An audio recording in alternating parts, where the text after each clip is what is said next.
ಸರ್ಕಾರದಲ್ಲಿ ಯೋಚನೆ ಇರುವಂಥದ್ದು? ನೋಡಿ, ಕ್ಯಾಬಿನೆಟ್ಗೆ ಬರಲಿ ಪ್ರಸ್ತಾವನೆಗಳು, ಚರ್ಚೆ ಆಗಲಿ. ಅದಾದಮೇಲೆ ಏನು ತೀರ್ಮಾನ ಕ್ಯಾಬಿನೆಟ್ ತಗೋತಾರೆ ಅಥವಾ ಮುಖ್ಯಮಂತ್ರಿಗಳ ಏನು ಒಂದು ಸಂಕಲ್ಪ ಇದೆ ಅದನ್ನು ಚರ್ಚೆ ಮಾಡ್ತೀವಿ. ಅದು ಏನಾದರೂ ನಮ್ಮ ರಾಜ್ಯಕ್ಕೆ ವಿನೂತನವಾಗಿ ಒಳ್ಳೇದಾಗಂಗಿದ್ರೆ ಅದು ಮಾಡಬೇಕಲ್ಲ. ಸರ್, ಈಗ ರಿಷಬ್ ಶೆಟ್ಟರ್ನ ಕರಾವಳಿ ಪ್ರವಾಸೋದ್ಯಮ ರಾಯಭಾರಿಯನ್ನಾಗಿ ಮಾಡಬೇಕು ಮತ್ತು ಚರ್ಚೆಗಳು ನಡೀತದೆ. ಆದ್ರೆ ಕೆಲವೊಂದು ವಿರೋಧ ಕೂಡ ವ್ಯಕ್ತ ಆಗ್ತಿದೆ ನಿಮ್ಮ ಬೆಂಬಲಿಸುವಂತ ಇವರಲ್ಲಿ.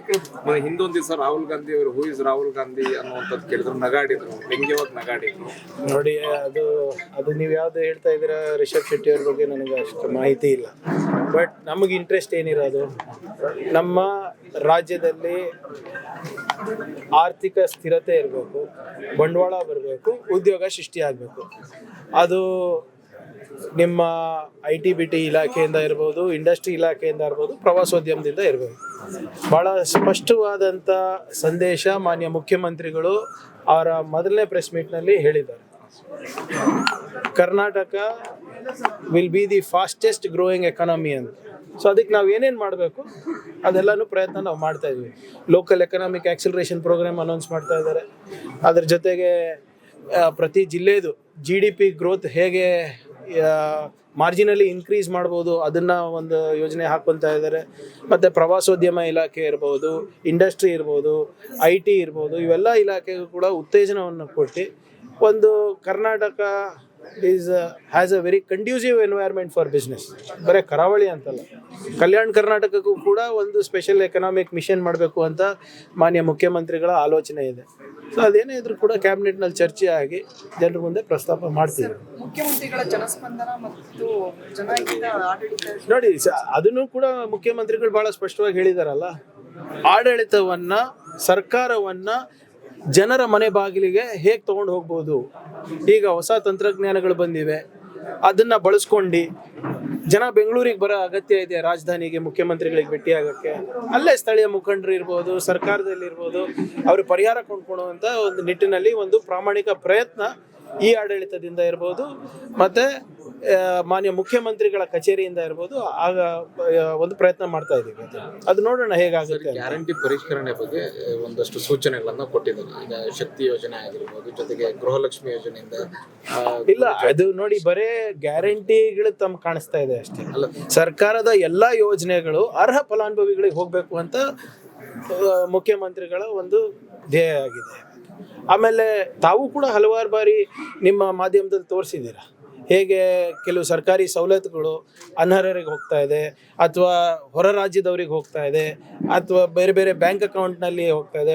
ಒಂದೇ ಬೆನಿಫಿಷರಿಗೆ 3-4 ಬ್ಯಾಂಕ್ ಅಕೌಂಟಿಗೆ ಹೋಗ್ತಾ ಇದೆ. ಇವೆಲ್ಲನೂ ಕೂಡ ಏನು ನ್ಯೂನತೆಗಳಿದೆ, ಲೋಪಗಳಿದೆ, ಅದನ್ನು ಸರಿಪಡಿಸಿ ಎಲ್ಲಿ ಆ್ಯಕ್ಚುಯಲ್ ಬೆನಿಫಿಷರಿ ಇದ್ದಾರೆ ಅವರಿಗೆ ನಾವು ನೀಡುವಂಥ ಕೆಲಸವನ್ನು ಮಾಡ್ತಾ ಇದ್ದೀವಿ. ಪರಿಷ್ಕರಣೆ ಇದರಲ್ಲಿ ಯಾವುದೇ ತಪ್ಪಿಲ್ಲ.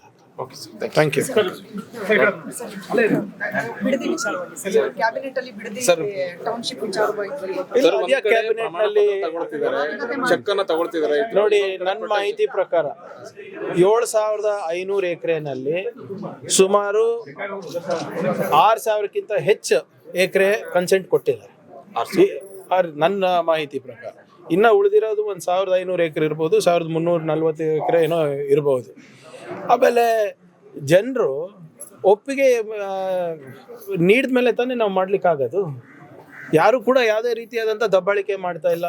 ಹಿಂದೆ ಚನ್ನರಾಯಪಟ್ಟಣದಲ್ಲಿ ರೈತರು ಬೇಡ ಅಂದಾಗ ನಾವು ವಾಪಸ್ ಕೊಟ್ಟಿಲ್ವ? ಇತಿಹಾಸದಲ್ಲಿ ಆಗಿರಲಿಲ್ಲ. ಅದು ಯಾವುದು ಲ್ಯಾಂಡ್ ಅಕ್ವೈರ್ ಮಾಡಿದ್ವಿ ಇಂಡಸ್ಟ್ರಿ ಡಿಪಾರ್ಟ್ಮೆಂಟು, ರೈತರ ಒಂದು ಅವರ ಮಾತಿಗೆ ನಾವು ಬೆಲೆ ಕೊಟ್ಟು ವಾಪಸ್ ಕೊಟ್ಟಿದ್ದೀವಿ. ಇವಾಗ ಅವರೇ ವಾಪಸ್ ಬಂದು ಕೊಡ್ತೀನಿ ಅಂತ ಒಪ್ಕೊಂಡಿದ್ದಾರೆ. So nothing can be done by force.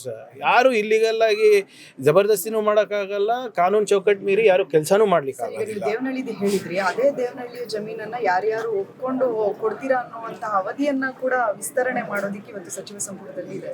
ಅದು ಯಾರಿಂದ ಬಂದಿರೋದು? ಅವರಿಂದಾನೇ ಬಂದಿರೋದಲ್ಲ. ಅಲ್ಲಿ ಲೋಕಲ್ ಮುಖಂಡರು ಯಾರಿದ್ದಾರೆ, ರೈತರು ಯಾರಿದ್ದಾರೆ, ಅವ್ರು ಕೇಳ್ಕೊಂಡಿರೋದು. ಇಲ್ಲ, ಇದು ನನಗೆ ಬಹುಶಃ ನಾನು ಇದೇ ಏನು ನಾನು ಕೃಷಿಯನ್ನೇ ಮಾಡಬೇಕು ಅಂತ. ಆದರೆ ನನ್ನ ಮುಂದಿನ ಪೀಳಿಗೆ ಅವ್ರ ಇಂಡಸ್ಟ್ರಿ ಮಾಡಬೇಕಂದ್ರೆ ಅವ್ರಿಗೆ ಯಾಕೆ ಮೋಸ ಆಗಬೇಕು ಅಂದ್ಬಿಟ್ಟು ಕೆಲವು ಜನ ಹೋದ ಬಾರಿನೇ ಬಂದಿತ್ತಿದ್ದು, 1-2 ತಿಂಗಳ ಹಿಂದೆ ತಮ್ಗೆ ನೆನಪಿದ್ರೆ ಇದು ಬಂದಿತ್ತು. ಅವಾಗ ಬೇಡ, ಸ್ಪೆಷಲ್ ಅಗ್ರಿಕಲ್ಚರ್ ಝೋನ್ ಏನಿದೆ ಅದನ್ನೇ ನಾವು ಮುಂದುವರಿಸ್ತೀವಿ ಅಂತ ಹೇಳಿದ್ವಿ. ಅದಾದ್ಮೇಲೆ ಮತ್ತೆ ಅವರು ಒಂದು ಮನವಿ ಮಾಡ್ಕೊಂಡಿದ್ದಾರೆ. ಸೊ ಅವ್ರ ಮನವಿ ಮೇರೆಗೆ ತಂದಿದ್ದೀವಿ, ನೋಡೋಣ ಏನಾಗುತ್ತೆ ಅಂತ. ಈಗ ಹೆಚ್ಚಿನ ರೈತರು ಇಲ್ಲಪ್ಪ ಅದು ಬೇಡ ಹಂಗೆ ಮುಂದುವರಿಸಿ ಅಂದ್ರೆ ಹಂಗೆ ಮಾಡ್ತೀವಿ. ಇಲ್ಲ ನಮಗೆ ಕೃಷಿ ಬೇಡ, ನಾವು ಇಂಡಸ್ಟ್ರಿಗೆ ನಾವು ಒತ್ತು ಕೊಡಬೇಕು, ನಮಗೆ ಉದ್ಯೋಗ ಅವಕಾಶಗಳು ಕೊಡಬೇಕು ಅಂತ ಹೇಳಿದ್ರೆ we will do what ever people say. Bidadi ವಿಚಾರದಲ್ಲಿ ಸರ್, ಈಗ JDS ಒಂದು ದೊಡ್ಡದೊಂದು ಪ್ರತಿಭಟನೆ ಪಾದಯಾತ್ರೆ ಮಾಡಲಿಕ್ಕೆ ನಾಳೆ ತಯಾರಿ ನಡೆಸ್ತೇವೆ. ಯಾವುದೇ ಕಾರಣಕ್ಕೂ ಯೋಜನೆ ಮಾಡ್ಲಿ ಇವ್ರೆ. ಗುಜರಾತ್ ನಲ್ಲಿ ಹೋಗಿ ಮಾಡಿ ಅರಾವಳಿನೇ ತೆಗಿಯಕ್ಕೆ ರೆಡಿ ಆಗಿದ್ರಲ್ಲ ರಾಜಸ್ಥಾನದವ್ರು, ನೆನಪಿದ್ಯಾ ನಿಮ್ಗೆ? ರಾಜಸ್ಥಾನ್ ಗೌರ್ಮೆಂಟ್, ಯಾರು ಗೌರ್ಮೆಂಟ್? ಇಡೀ ಅರಾವಳಿನೇ ಮಾರ್ಲಿಕ್ಕೆ ತಯಾರಾಗಿದ್ರಲ್ಲ ಅದಾನಿ ಅಂಬಾನಿಗೆ. ಅದ್ರ ಬಗ್ಗೆ ಯಾವಾಗ ಚರ್ಚೆ ಮಾಡ್ತಾರೆ ಇವರೆಲ್ಲರೂ? JDS ಇರ್ಬೋದು, BJP ಅವ್ರು ಇರ್ಬೋದು. 100 ಸ್ಮಾರ್ಟ್ ಸಿಟಿ ಮಾಡ್ತೀನಿ ಅಂದ್ರೆ ಅಲ್ಲ BJP ಅವರು, ಆ ಸ್ಮಾರ್ಟ್ ಸಿಟಿ ಹೆಂಗ್ ಮಾಡ್ತಿದ್ರಂತೆ? How would they do?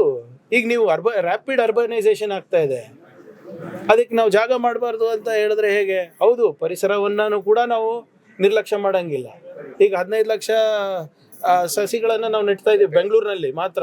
ಒಂದು ದೊಡ್ಡ ಅಭಿಯಾನವನ್ನು NA ಹ್ಯಾರಿಸ್ ಅವರು, BDAದವರು ಮತ್ತು ಬೆಂಗಳೂರು ಉಸ್ತುವಾರಿ ಕೃಷ್ಣ ಬೈರೇಗೌಡರು ತಗೊಂಡಿದ್ದಾರೆ. It has to be a healthy balance between environment and urbanisation.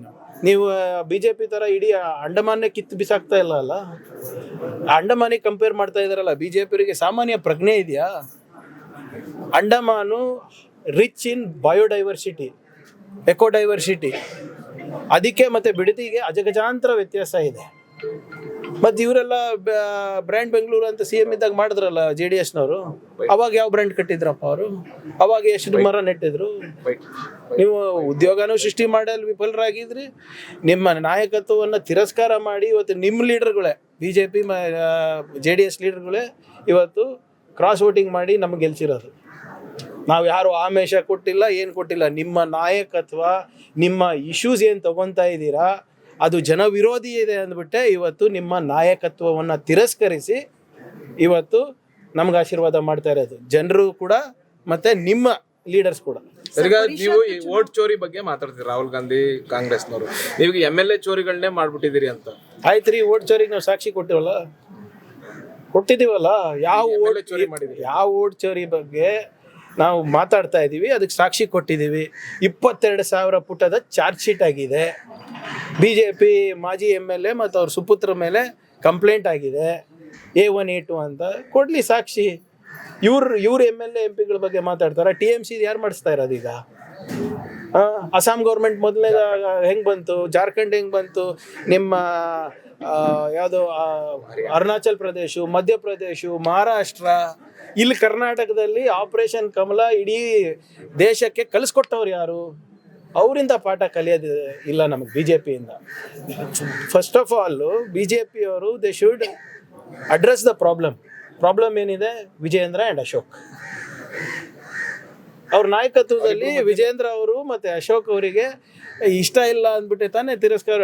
ಎಷ್ಟು 7 ಮತದಾನ ಅಡ್ಡ ಮತದಾನ ಆಗಿದೆ ಅಂದರೆ ಯತ್ನಾಳ್ ಅವ್ರು ಹೇಳಿದ್ದು ನಿಜ ಆಯ್ತಲ್ವಾ? ಪಾಪ ಯತ್ನಾಳ್ ಅವ್ರು ವೋಟ್ ಮಾಡಿರ್ಲಿಲ್ಲ ಅಂದಿದ್ರೆ ಇನ್ನೂ ಒಂದು ಕ್ಯಾಂಡಿಡೇಟೇ ಹಾರ್ತಾ ಇತ್ತಲ್ಲ ಇವ್ರದ್ದು.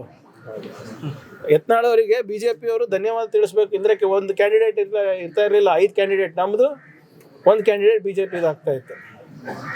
ಸರ್, ಇನ್ನೊಂದು ಕಡೆ ಯಾರೆಲ್ಲ ಕ್ರಾಸ್ ವೋಟಿಂಗ್ ಮಾಡಿದ್ರು JDS ಅಲ್ಲಿ ಅಂತವರನ್ನ JDS ಪಕ್ಷದಿಂದ ಕೈ ಬಿಡ್ತೀವಿ ಅದು ಅವ್ರ ಪಕ್ಷದ ಹೇಳಿದ್ದಾರೆ. ಅವ್ರೇನಾದ್ರೂ ನೋಡಿ, ಅವಕಾಶ ಮಾಡ್ಕೊಡ್ತಾರೆ, ಅದು ಅವ್ರ ಪಕ್ಷದ ವಿಚಾರ ಅಲ್ಲ. ಕಾಂಗ್ರೆಸ್ ಪಕ್ಷದಲ್ಲಿ ನಿಮ್ಗೋಸ್ಕರ ನಮ್ಮ ಬಾಗಿಲು ನಿಮಗೂ ತೆರೆದಿದೆ. ನಮ್ಮ ತತ್ವ ಸಿದ್ಧಾಂತವನ್ನು ಒಪ್ಕೊಂಡು ಬರಂಗಿದ್ರೆ ನೀವು ಬರ್ಬೋದು, ಆದ್ರೆ ನಮ್ಮ ತತ್ವ ಸಿದ್ಧಾಂತ ಇರ್ಬೇಕು. ಇಲ್ಲ ಬೇಡ ಅನ್ನಂಗಿಲ್ಲ. ಸಂವಿಧಾನದಲ್ಲಿ ನಂಬಿಕೆ ಇಲ್ವಾ ನಿಮ್ಗೆ? ಅವ್ರಿಗಿಲ್ಲ, ನಮ್ಗಿದೆ. ನಿಮ್ಗೂ ನಂಬಿಕೆ ಇದ್ರೆ ನಮಗೆ ವೋಟ್ ಹಾಕ್ಬೇಕು ನೀವು, ನೋ ಚಾಯ್ಸ್. ಆಮೇಲೆ ನೀವು ಇವರು BJPಯವರು ಪಾಪ ವರದಿ ಕೇಳಿದಾರಂತೆ, ಸಮನ್ಸ್ ಮಾಡಿ. ನನ್ನ ಅಭಿಪ್ರಾಯ ಏನಂದ್ರೆ, ವೈಯಕ್ತಿಕ ಅಭಿಪ್ರಾಯ, ಸಲಹೆ, ದಯವಿಟ್ಟು ಡೆಲ್ಲಿಗೆ ಹೋಗ್ಬೇಡಿ, ರಾಜೀನಾಮೆ ಕೇಳ್ತಾರೆ.